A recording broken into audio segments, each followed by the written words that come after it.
You're listening to LSU Daily with Matt Musso, your home for all things LSU sports. Off and running here on another edition of LSU Daily. Welcome in and glad to have you along for the ride. Some more turnover on Brian Kelly's staff as another position opens up, and this one is a bit of a loss, and it kind of compounds the opening that you already had over at tight ends and special teams.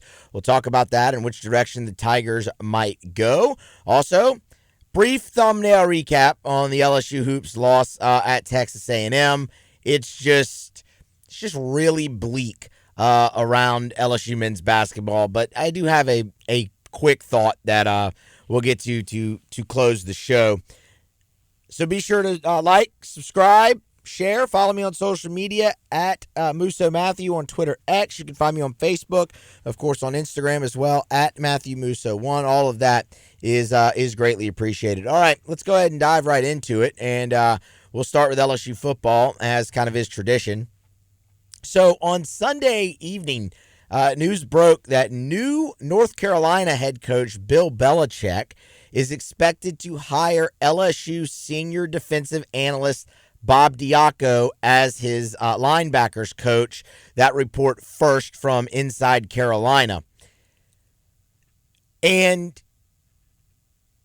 this one stings. This is a loss, I would say, for LSU for a couple of different reasons. Number one, Bob Diaco and Brian Kelly are just incredibly familiar with each other. I mean, we've talked plenty about that throughout the time. I mean, even when Brian Kelly brought Bob Diaco on, it's like, okay, this is a guy who has worked for BK at each of his last 4 stops and in varying roles, including defensive coordinator in Kelly's time at Central Michigan. So for that reason alone, just the familiarity, that stinks. That's a guy that Brian Kelly obviously trusts, likes to keep close by, all of those things, understands the culture and what you're trying to do. So losing that off of your staff, that's a blow. Why this is an even bigger blow, though, is the role that Bob Diaco served for LSU, because it was much bigger than just senior defensive analyst, right? I think we can all agree that at times we hear that, oh, they're losing an analyst, or oh, they're hiring an analyst, and we kind of brush it aside. And so much has changed with the analyst role in college football that you really shouldn't do that, and Bob Diaco is a perfect example of that. So remember, the title, senior defensive analyst, is really just the title. The last 2 seasons, Bob Diaco played a major role, one of 2 primary roles, when it came to LSU special teams. And remember how much of a problem special teams were when Brian Kelly first arrived at LSU. And you saw the gradual increase in 2023, and then this season, your special teams were really good outside of a couple botched field goal operation attempts, here and there throughout the year. I don't really want to say throughout the year. Here and there on a couple occasions during the season. Other than that, your special teams were really good. You weren't good at punting, but that was much more of a personnel deal. So that's one thing. But also go back to August of 2023. Jimmy Lindsey, LSU's defensive line coach, suffers a medical emergency, and LSU has to shuffle their defensive staff in fall camp.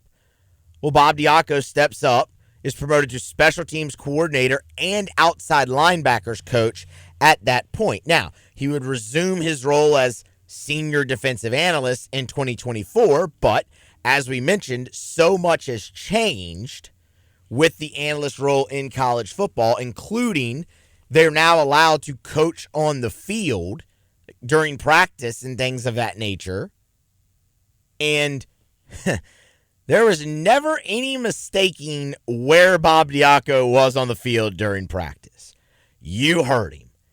He is 100% energy, piss and vinegar, just in your face, get hype, do it this way type guy. And throughout fall camp in 2024, I mean, you really saw it in 23 when he was promoted to outside linebackers coach.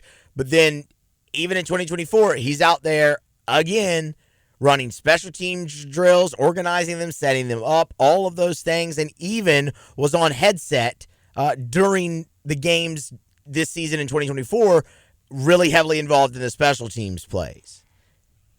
So, again, senior defensive analyst, but this is a guy who played a very integral role the last 2 seasons for LSU in multiple facets of the team, whether it be linebackers, special teams, any of that nature. Now, why this is also the third reason, so let's see here. You've got the familiarity, the trust factor, right, with him and Brian Kelly.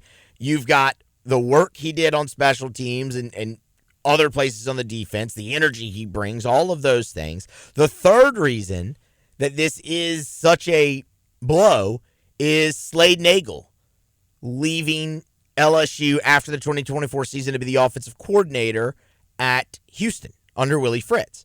Because you will remember, while Slade Nagel was hired as tight ends coach, he was also LSU special teams coordinator in 2024, and he and Bob Diaco split those duties. They were the 2 primary guys coaching special teams for LSU this past season. And now both of them are gone.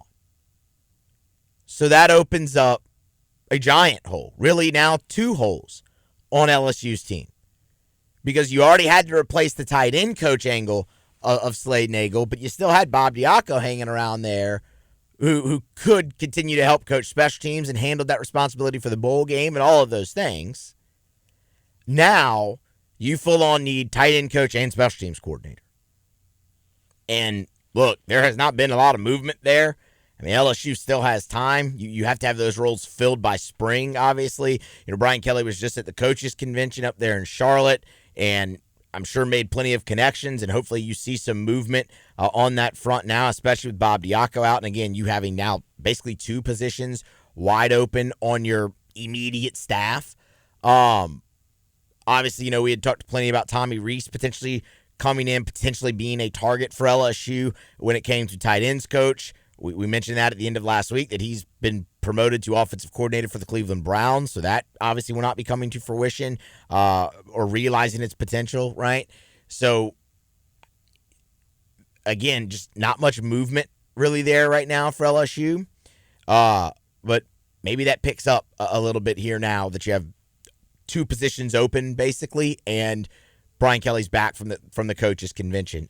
We will just have to see, but look, it looks like the portal is kind of wrapped up for the time being for LSU when they're sitting here on 16 transfer commits.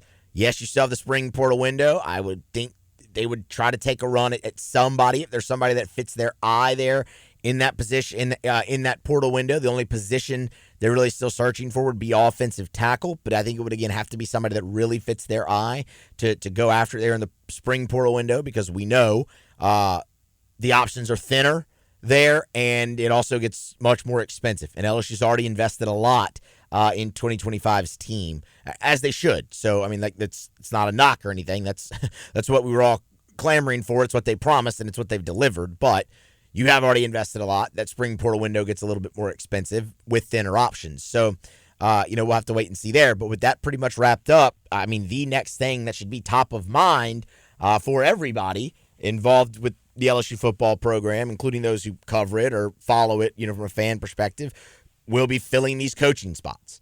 So, look, we'll see. It's worth noting there's also a couple of support staff spots now open on LSU. Late last week, the Tigers let go a couple of former LSU players, actually, who were on staff, and Nick Brissett and Jacoby Stevens. So, that's support staff. They'll fill that in where they see fit. What's of bigger consequence is obviously 2 guys who were coaching on field for you in Slade Nagel and Bob Diaco leaving and compounding the special teams position, which, as noted previous in this conversation, has been an issue early on in Brian Kelly's tenure, and it had really kind of stabilized here as of late with Nagel and Diaco kind of tag teaming it. That is no longer an option for the Tigers. So, again, we'll follow it. We'll keep you updated as more comes about. But Bob Diaco, using air quotes, senior defensive analyst, but he did so much more for LSU, is leaving to be the linebackers coach for Bill Belichick over in Chapel Hill with North Carolina. All right, before we get out of here, a quick thought on LSU hoops loss on the road at Texas A&M. There's just really not much to say. The Tigers fell 68-57.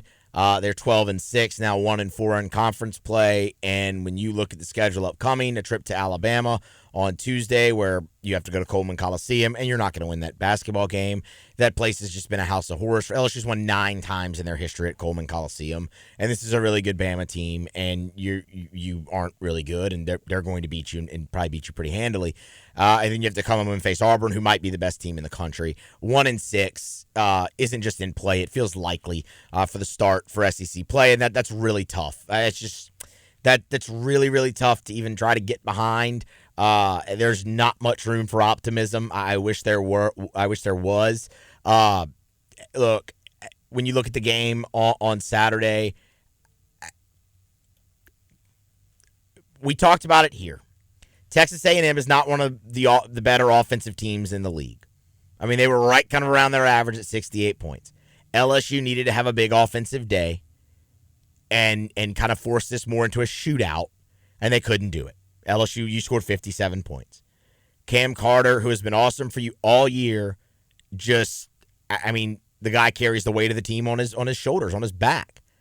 And he managed 16 points, but he never really got going. He was 5 of 13.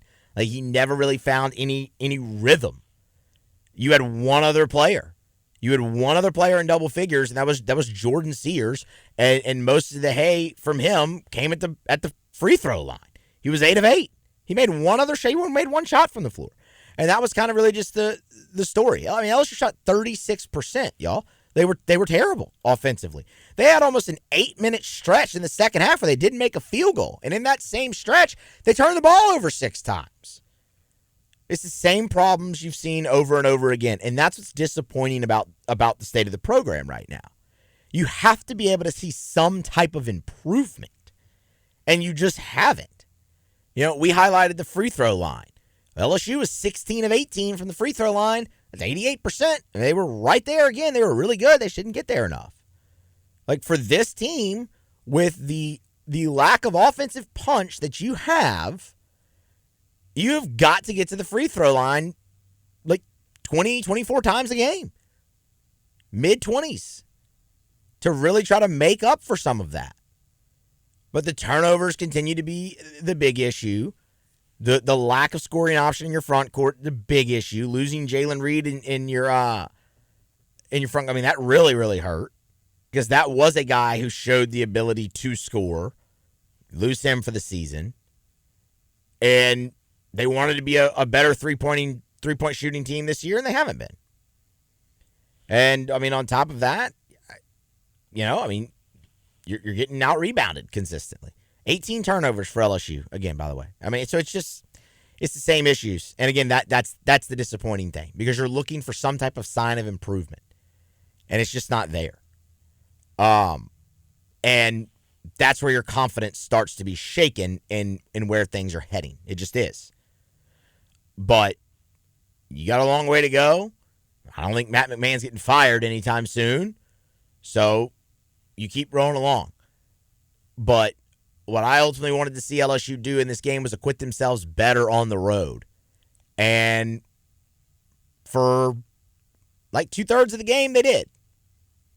But in the last 10 minutes or so, they didn't. And it allowed A&M to really run away with it. And they did.